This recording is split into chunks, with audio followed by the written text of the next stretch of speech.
بسم اللہ الرحمن الرحیم. ویلکم ٹو فکر ناؤ. آج کا پروگرام ہم ملک ریاض کی کرپشن اور اس کے ساتھ جڑا باقی معاملہ جو ہے اس کے ریفرنس سے کر رہے ہیں. یہ بدقسمتی کی بات ہے کہ ایک سیدھا سادہ کرپشن کا کیس بھی جو ہے اس کو بھی ایک سیاسی تماشا بنا لیا گیا ہے ہمارے یہاں، اور اس قسم کے بیانات دیے جا رہے ہیں، اس قسم کے بیانیے بنائے جا رہے ہیں کہ جہاں یا تو ایک سائیڈ کو بالکل ہی جو ہے وہ راندہ درگاہ اور کرپٹ اور سیاہکار دکھایا جا رہا ہے، اور دوسرا جو بیانیہ ہے اس میں دکھایا جا رہا ہے کہ یہ تو بالکل بیچارے معصوم ہیں اور نیک لوگ ہیں اور یہ تو سب اچھا کام کرتے ہیں. تو اب ایک طرف سے جو ہیں وہ ایک سرٹیفائیڈ صادق امین ہیں عمران خان صاحب، اور دوسری طرف جو ہیں وہ ان کو سرٹیفائیڈ کیا جا رہا ہے کہ ملک ریاض صاحب بھی جو ہیں وہ بھی ایک دوسرے صادق امین ہیں. اور دوسری طرف جو بیانیہ جیسے میں عرض کیا کہ وہاں یہ دکھایا جا رہا ہے کہ یہ لوگ جو ہیں یہ پرلے درجے کے چور اچکے کمینے اور کرپٹ ہیں. تو بات یہ ہے کہ ہم اس میں نہیں جانا چاہتے کہ کس نے کیا کیا ہے. میں آج کا جو پروگرام ہے اس میں صرف یہ اتنا عرض کرنا چاہتا ہوں کہ جو برطانیہ کا نظام ہے وہ کام کیسے کرتا ہے، اس کے قوانین کیا ہیں، صرف بس اتنا تک ہوگی. اور اس میں جو ہے آپ اپنا نتیجہ خود نکال لیجئے. میں دونوں بیانیہ میں سے کسی ایک کی طرف اپنا نقطہ نظر اس کی حمایت میں یا مخالفت میں نہیں دینا چاہتا. نقطہ نظر میرا ہے لیکن اس ویک لاگ میں اس کی حمایت میں یا مخالفت میں نہیں کہنا چاہتا. برطانیہ میں پہلا قانون جو تھا وہ 2002 میں پاس ہوا تھا، اور وہ تھا پروسیڈز آف کرائم ایکٹ. یہ 90 سے جب سے یہ نیو ورلڈ آرڈر شروع ہوا ہے اور گلوبلائزیشن شروع ہوئی ہے تو یہ پیسے کا بے تحاشا آنا جانا جو تھا یہ شروع ہو گیا، غلط بھی اور صحیح بھی. تو اس کے بعد سے پھر جب یہ 9/11 ہوا ہے جو اٹیک ہوا نیو یارک میں اور واشنگٹن میں، تو اس کے بعد پھر ٹیررزم فائنانسنگ کا جو تھا یہ بات اور بڑھی، اور بڑی سختی اس پہ کی گئی کہ یہ لوگوں کو پیسے کہاں سے ملتے ہیں، کیسے فائنانسنگ ان کی ہوتی ہے. تو اس کے بعد پھر یہ مختلف قوانین بنے. تو برطانیہ میں جو قانون بنا 2002 میں وہ تھا پروسیجر آف کرائم ایکٹ. اس وقت جو نقطہ نظر وہاں پر تھا وہ یہ تھا کہ روس سے بہت زیادہ پیسہ آ رہا تھا، رشین اولیگارک نے کہتے تھے کہ ان کا پیسہ بہت زیادہ امریکہ برطانیہ میں آ رہا تھا. تو اس کے بارے میں چھان بین کرنے کی ضرورت پیش آئی تھی. تاہم اس میں باقی لوگ بھی پھر بعد میں آئے اس میں. اور دوسرا پھر 2017 میں وہ منی لانڈرنگ ریگولیشنز ان کے یہاں بنے کہ اس قانون کو نافذ کیسے کرنا ہے. تو اس میں دو چیزیں سامنے آئیں. ایک یہ کہ اس کے لیے جو انٹرنیشنل کوآپریشن ہے وہ ضروری ہے. اگر ایک ملک سے پیسہ ناجائز طور پر برطانیہ میں لایا جا رہا ہے تو جس ملک سے لایا جا رہا ہے اس ملک کی حکومت کا کوآپریشن ضروری ہے اس کے لیے. اگر وہ کوآپریٹ نہیں کرتے تو پھر ظاہر ہے کہ وہ بات اپنے نتیجے تک نہیں پہنچ سکتی، اور اس میں ظاہر ہے کہ پھر جھول رہ جاتے ہیں. تو ہوا یہ کہ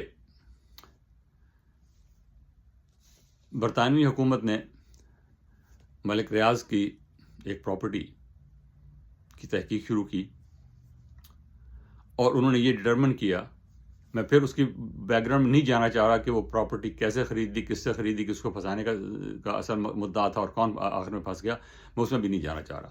تو وہ اس پراپرٹی کی جب تحقیق شروع ہوئی تو وہ نیشنل کرائم ایجنسی جو تھی اس نے یہ ڈٹرمن کیا کہ یہ پیسہ جو ہے وہ غیر قانونی طور پر پاکستان سے نکالا گیا ہے، اور یہ غیر قانونی طور پر یہاں پر رکھا گیا ہے اور اس سے یہ پراپرٹی خریدی گئی ہے. تو اس کا جو ہے طریقہ ایسے کیسز کا وہ یہ ہے کہ انٹرنیشنل کوآپریشن چاہیے اس کا حکومت کا.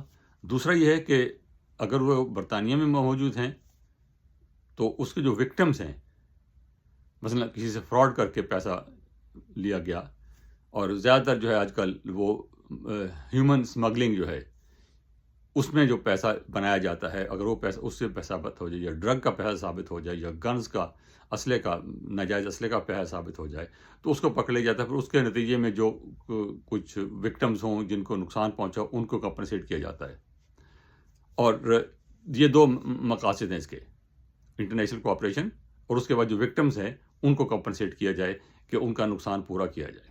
اگر وہ اسٹیٹ ہے تو اسٹیٹ کو دے دی جائے, اگر جیسے ہیومن اسمگلنگ ہے یا اسلحہ ناجائز اسلحے سے بنائے گئے ہیں یا ڈرگ سے بنائے گئے ہیں یا ٹیررزم کی ایکٹیویٹی سے کے لیے یا ان کے نتیجے میں بنائے گئے ہیں تو اس کو جو ہے جو ان کے وکٹمس ہیں جن کو ان سے نقصان پہنچا ہے یا مارے گئے ہیں یا ان کو کوئی مالی نقصان پہنچا ہے تو ان کو کمپنسیٹ کرنے کے لیے. اب اس کیس میں ہم وہی ہے کہ پہلا سٹیپ جو ہے اس میں سلسلے میں یہ ہے, اگر یہ ڈٹرمن ہو جائے کہ یہ پیسہ جو ہے یہ ناجائز ہے, جیسا کہ این سی اے نے ڈٹرمن کیا کہ یہ 8 کا جو ان کے وہاں اکاؤنٹ تھے جن کی ٹوٹل مالیت کوئی 500 ملین کے قریب بنتی تھی, وہ انہوں نے فریز کیے. اور پہلا سٹیپ یہ ہے کہ انویسٹیگیشن جب شروع ہوتی ہے تو اکاؤنٹ اسی وقت جو ہے وہ سیز کر لیا جائے. 2 الفاظ استعمال کرتے ہیں, سیز روک دینا, اگلا سٹیپ جو ہے وہ فریز کر دینا. اگرچہ دونوں کے پریکٹیکل معنی تو وہی بنتے ہیں لیکن قانونی طور پر سیجر پہلے آتا ہے اور فریزنگ بعد میں آتا ہے. تو وہ پہلے جو ہے اس کو انویسٹیگیشن شروع ہوتی ہے, جب انویسٹیگیشن شروع ہوتی ہے تو اس کو اکاؤنٹ کو جو ہے وہ سیز کر دیتے ہیں. اور جب وہ اکاؤنٹ سیز ہو جاتا ہے تو اس کے بعد پھر عدالت سے رجوع کیا جاتا ہے کہ یہ پیسہ جو ہے ایسے ایسے آیا ہے, اور این سی اے جو ہے اس کی انویسٹیگیٹ کرتی ہے اور عدالت سے پھر فیصلے لیا جاتا ہے کہ یہ پیسے جو ہیں اس کو فریز کر دیا جائے. تو وہ اکاؤنٹ جو ہے اس میں سے کوئی ایکٹیویٹی نہیں, اس کے پیسے نہ نکالے جا سکتے ہیں نہ ڈالے جا سکتے ہیں, وہ اکاؤنٹ فریز ہو جاتے ہیں. ان کے ساتھ بھی یہی کیا گیا, وہ 8 اکاؤنٹ 5 جو ہے وہ فریز کر دیے گئے اور اس کے بعد انویسٹیگیشن شروع ہوئی.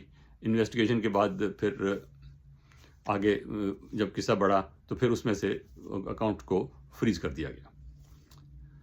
پھر اس کے بعد اگلا سٹیپ جو ہوتا ہے جب ابھی انویسٹیگیشن ہو رہی ہے, ابھی انویسٹیگیشن مکمل نہیں ہوئی ہے, یہ انویسٹیگیشن کے درمیان کا پروسیجر ہے. انویسٹیگیشن جب ہو رہی ہے تو اس دوران 190 ملین کا جو تھا وہ ڈٹرمن ہو گیا.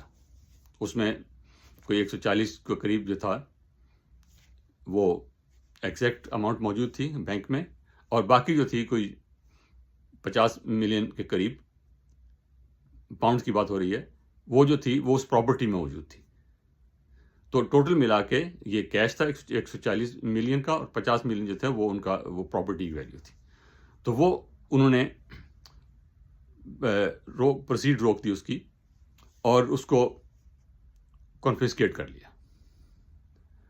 اب جو ساری کی ساری جو تھی 500 اس کا تو ڈٹرمن نہیں ہوا, کیونکہ ہوا یہ کہ جب یہ ساری انویسٹیگیشن ہو رہی تھی اور ہمارا جو ہے ایسٹ ریکوری یونٹ اور نیب والے جو تھے وہ ان سے فلی طور پر کوآپریٹ نہیں کر رہے تھے, اور جب کوآپریشن ان سے وہ ان سے چاہتے تھے کہ ان کو کسی طرح بچایا جائے. اب یہ بڑی انیوژول سچویشن ہے کہ وہ ملک جہاں سے پیسہ چوری کر کے برطانیہ میں لایا گیا ہے اس ملک کی حکومت ہی اگر کوآپریٹ نہ کرے یا اس کو نیشنل کرائم ایجنسی کو غلط اطلاع فراہم کرے, ان کو مسلیڈ کرے, تو پھر بات الجھ جاتی ہے. وہ بھی کیا کریں. پھر اس قصے میں یہی ہوا ہے کہ حکومت پاکستان, اس وقت کی حکومت پاکستان نے کوآپریٹ جب کیا بھی تو آنیسٹلی نہیں کیا. کوآپریٹ اس طرح کیا کہ اس کو کم سے کم نقصان ہو اور اس شخص کو, ملک ریاض کو بچایا جائے, اسے کم از کم 500 ملین پاؤنڈ جو ہے اس کا نقصان اس کو نہ ہو. تو 190 ملین کو جو تھا ایک پراپرٹی اور 140 ملین کیش, وہ جو تھا وہ کلیئرلی نہیں بچ سکتا تھا, وہ انہوں نے کانفسکیٹ کر لیا. اور جب پروسیکیوشن اس کو کانفسکیٹ کرتا ہے, میں نے بتایا 4 سٹیپس ہیں: investigation and seizure, freezing, confiscation of the proceeds, اس کے بعد ایسٹ شیئرنگ ایگریمنٹ ہے چوتھا سٹیپ جو ہے. جب چوتھا سٹیپ آتا ہے ایسٹ شیئرنگ ایگریمنٹ, تو یہ فائنل سٹیپ ہے. اس میں جیسے پہلے عرض کیا کہ اگر وہ وکٹم ہے تو اس وکٹم کو